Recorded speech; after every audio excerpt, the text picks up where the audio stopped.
Sean, right now, Preet Bharara, who is the U.S. Attorney for the Southern District of New York and one of the most crusading U.S. attorneys in America, has been working alongside the FBI, along with two other U.S. attorneys, one in Little Rock and another in Washington, D.C., investigating Hillary Clinton's connection to the Clinton Foundation when she was Secretary of State. This investigation is, I would say, hotter than ever.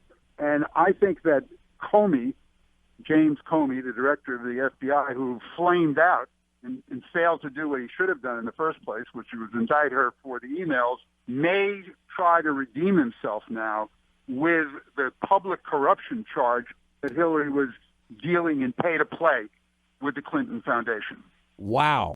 So what do you think? Tell us what you know is happening. I want you to dig as deep as you can go here and tell us everything you know that's going on. Now, come on, and I don't want you holding back. Just come on, come out with it, Ed. What I do know is that Preet Bharara, the U.S. Attorney for the Southern District of New York, and James Comey, the FBI Director, are not only associates because they're both associated with the Justice Department, but they're good friends. They see each other when they're in each other's cities, New York and Washington, D.C., their wives, and they have dinner together. And Comey has been in touch with Bharara for months on the subject of Hillary Clinton's public corruption with the Clinton Foundation while she was Secretary of State. And Bharara has now lined up several witnesses, at least one of whom used to work for the Clinton Foundation. And he is digging into this big... He's the head of the U.S. Attorney's Office in the Southern District of New York and has a history of taking down big-time banks and politicians. Bharara has prosecuted diplomats and 100 Wall Street executives. He has reached historic settlements and fines with the 4 largest banks in the U.S. and closed multi-billion-dollar hedge funds.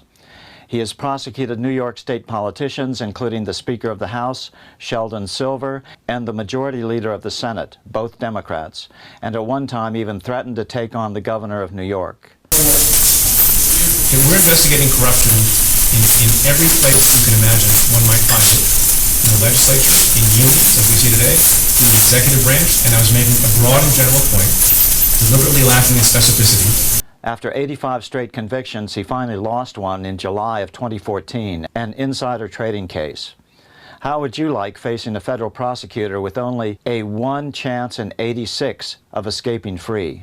In 2012, Bharara was named by Time magazine as one of the 100 most influential people in the world, and by Bloomberg Markets magazine's 50 most influential.